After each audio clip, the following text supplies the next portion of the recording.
Chào mừng quý vị và các bạn đến với chương trình Tôi và Việt Nam trên kênh truyền hình FBNC. Và ngày hôm nay thì chúng tôi mời quý vị cùng gặp gỡ với khách mời, đó là anh Sean Ngô, là giám đốc điều hành của Việt Nam Franchises. Thank you so much for coming. Thank you, Ken. Thank you for the invitation. So we talk about franchising today, Yes. which is your expertise. I'm very excited. Well, there's no doubt about Vietnam's market in terms of the opportunities for franchising. We have a huge populations, strong purchasing powers, developing economy. You see all the big brands that started coming right now. But how about the risk? Well, that's a very good question, Ken. I mean, obviously with McDonald's opening up in the next few weeks, it's going to generate worldwide excitement about Vietnam. Starbucks entered recently last year, and of course you have all the major brands like KFC, Pizza Hut. Yeah. I think on the risk side, while there is lots of rewards, there's always risk. And I think from the major franchises, one of their main risks is their reputation.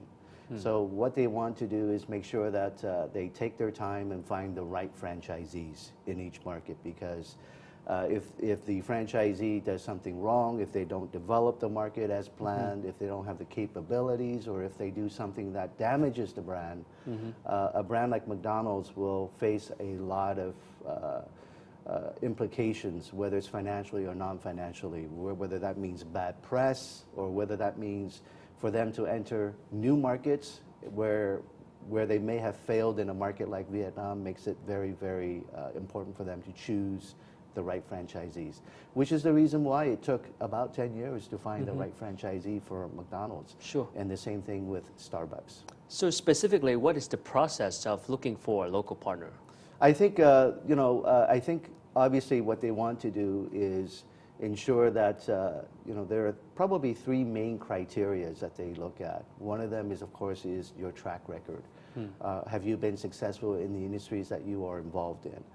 You'd be surprised, brands like McDonald's, even McDonald's, may not require that you have fast food experience. In fact, it may be an advantage for them, for you to not have that experience, because you can learn at Hamburger University how to do they have their own university. Your own way. That's interesting too. So you have that type of advantage, and of course they want to make sure that you have great communication skills and great people, because really at the end of the day, to implement the franchise successfully internationally, you need to have great people, and of course sufficient capital.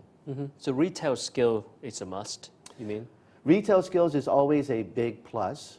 It is not always a must, though. In terms of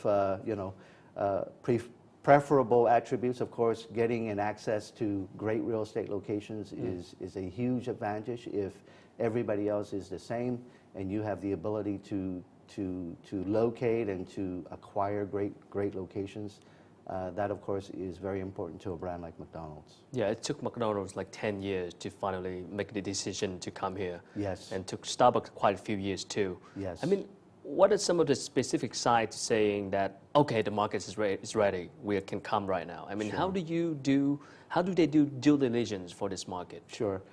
For the big brands, obviously they want to be first to market, but a lot of times they have different priorities as well, right? So for example, we visited Starbucks in 2009. We went to Hong Kong to try and talk to Starbucks, to try and bring them to a market like Vietnam.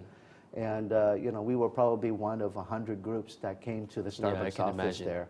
And so what you find is that, even Starbucks, even in 2009, their CEO for Asia Pacific told us their team had been to Vietnam over 50 times in the last 2 years. So that meant from 2007 to 2009, they had been to Vietnam over 50 times. It was not because they did not notice the market, but they had just entered markets like China, and they were not even in India yet. So they had very big markets on their plates, and they had to choose and prioritize. And of course, once they have made those entries, their next focus was Vietnam. So it made a lot of sense. So I think a lot of it comes from priorities and limited resources, because even McDonald's, even Starbucks have limited resources. So for international brands, do they go directly to local partners, or do they usually go through a consultant like you? Or Well, they find local partners directly? there's certainly three ways to do it. They can do it themselves. And of course, through their company websites, people inquire about franchise opportunities specifically for their countries. Although that usually is never of it's usually not that effective, because they get hundreds and hundreds of Yeah, inquiries. I'm talking about Vietnam's market. Well, specifically for Vietnam, they would actually use us, for example, to help them find quality franchisees, or they can do it on their own through their regional contacts. But in general, for the bigger brands, they care a lot about choosing the right franchisee and not just selling a franchise. So for the major brands like McDonald's and Starbucks, because they are well represented in Asia already, usually they go through their third-party partners. Okay. So usually it's somebody from Hong Kong or somebody from Singapore who they ask and say, do you want markets like Vietnam? And then they leave it up to that partner to find a local partner in Vietnam, for example. For other brands that are not McDonald's, usually the process is to work with consultants like us at Vietnam Franchises, and we do a lot of due diligence for them because, being and living halfway around the world, you cannot know everything about a particular company.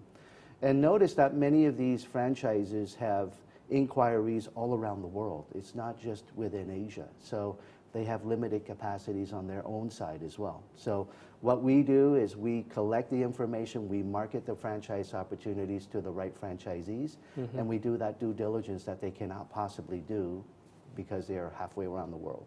So you said when they're looking for a local partner, usually experience is something plays very important role. But how about the chance for the fresh entrepreneurs or any startup business? Certainly, we talk a lot about experience, and a lot of companies in Asia, especially in Vietnam, we have lots of experience in real estate. We have lots of experience in retail, in all these other industries that may or may not be related to franchising. I think what they also look for is a lot of passion. Why is it that you want to do? Why is it that you want McDonald's? It's got to be more than just making money, right? Okay. It's got to be something that you really are passionate about it. You will stick to the business. You will go thick and thin throughout the business to ensure that it will be successful. That is the kind of quality that they look for. So if everything else is equal, the deciding factor will be passion. How passionate are you about the brand? What are the real reasons why you want to acquire the brand? I mean, even though you do a strong due diligence process here, I mean, what could go wrong in terms of making a wrong decision or choosing the wrong partner? Well, the franchising by itself means that it's a very entrepreneurial type of joint venture. Right? Let's call it a joint venture because it really is a joint venture between the franchisor and the franchisee. Franchisor needs to do everything possible to make sure that their franchise is successful worldwide. Franchisee needs to do everything that is possible to make it successful in markets like Vietnam. So they both have to be at the top of their game. And if they're not at the top of their game, then the franchise system will fail. Now, what you see in Vietnam also is great brands that unfortunately are not doing too well. And then you see great brands that are doing very well. And they're doing very well is because both sides of the equation are doing quite well. All right, thank you so much, and we'll get back after a short break. Okay, Thank you. Thank you. Thưa quý vị, vừa rồi là những chia sẻ của anh Sean Ngô, là giám đốc điều hành của Vietnam Franchises, là một tổ chức cung cấp các dịch vụ tư vấn liên quan đến vấn đề nhượng quyền thương mại tại Việt Nam. Quý vị có thể xem lại chương trình này trên trang web tôi và Việt Nam fbnc.com hoặc là trang website của kênh FBNC tại địa chỉ là fbnc.vn. Chúng tôi sẽ còn quay trở lại sau ít phút giải lao.